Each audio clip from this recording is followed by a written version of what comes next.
Well, hey there, podcast buddies. How you doing today? Doing So great, Scarlett. good.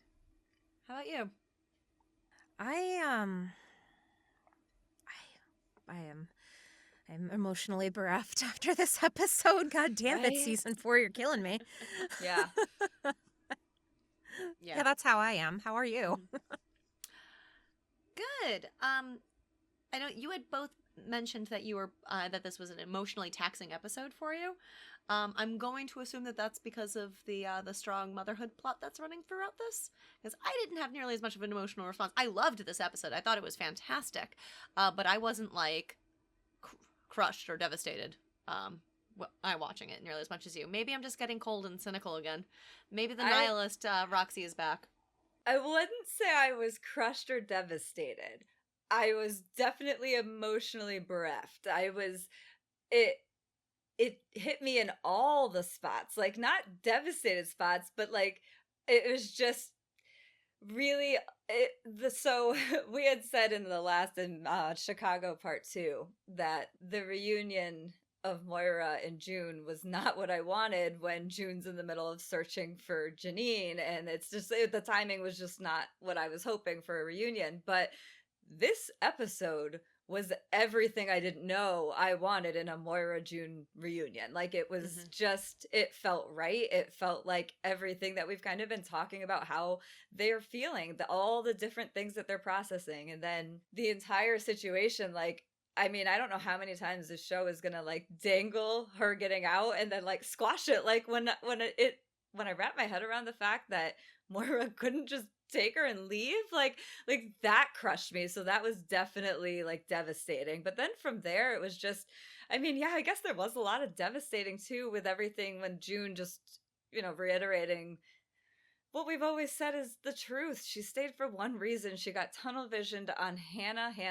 And that was hard to see her kind of leave because it's such a happy moment, but it's hard. There was just a big episode with a lot of emotions. And by the end of it, I just thought it was so well done. And it just hit all the right spots, because I just know when I said to Scarlett was that after I just like cried it all out, I'm like, I just think it's really cool that a show can do this. Like, that we're into these characters and care that much about what happens to them, that I mean, it was over and I just like sat there in my bed, like just processing is what I needed to do. I totally get that.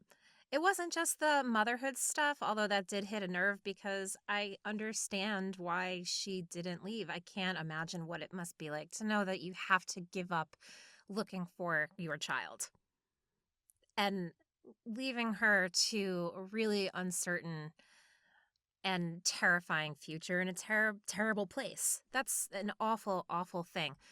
But the moments that also got me were moments that didn't have anything to do with that motherhood aspect. It was all the June Moira stuff from beginning to end.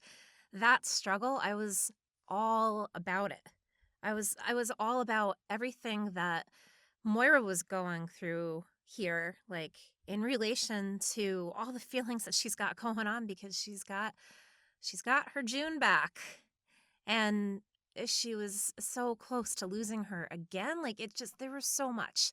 I bawled for the first time in this episode when Moira was holding her on the truck. Oh, I know. Cried my fucking eyes out. Ugly, ugly, big, fat, gigantic, globulous tears. Yeah. Like, it was nuts.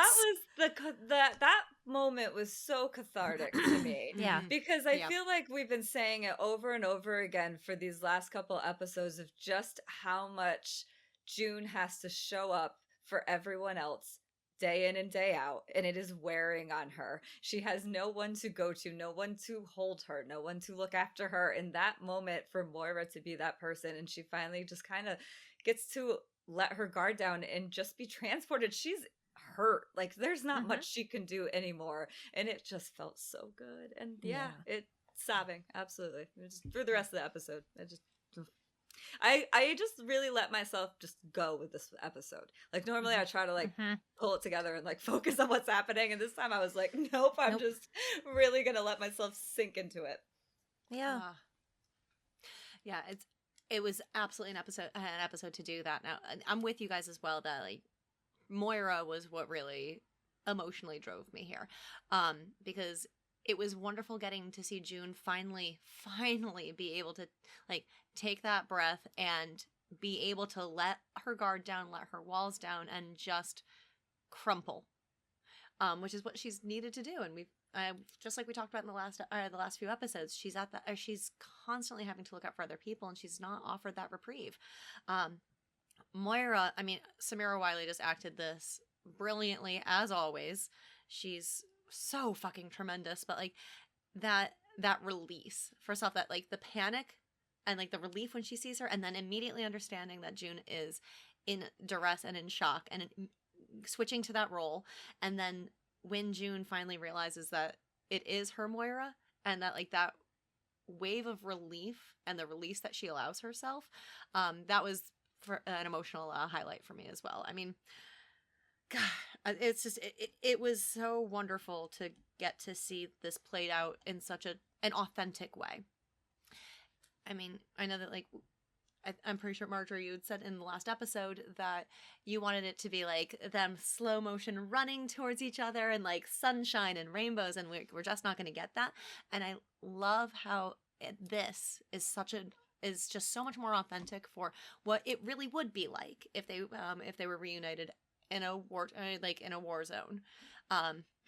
And what it would be like after all of those years of separation and all the emotional damage that they had individually experienced. You know, there was a larger theme too that was going on behind this, and it's the experience of people trying to flee their country. Like we've seen other characters in the show go through this, and all have been harrowing, but their efforts to escape weren't necessarily focused upon for an entire episode. I mean, Luke's was to a point, but he wasn't really trying to escape. He was trying to stay, and they wouldn't let him. I feel like they've done an excellent job conveying the desperation and hysteria of people trying to be rescued, just trying to move on to something safer.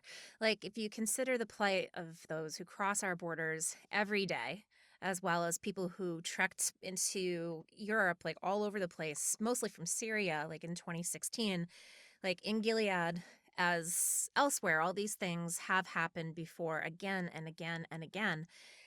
That really got me. Like, the people at the gates, it actually kind of was reminiscent of the beginning of Mayday, the Mayday episode with with all the special needs people being loaded up into these trucks. It was like that kind of overwhelming sense of confusion and terror that really got me. I cried at that too.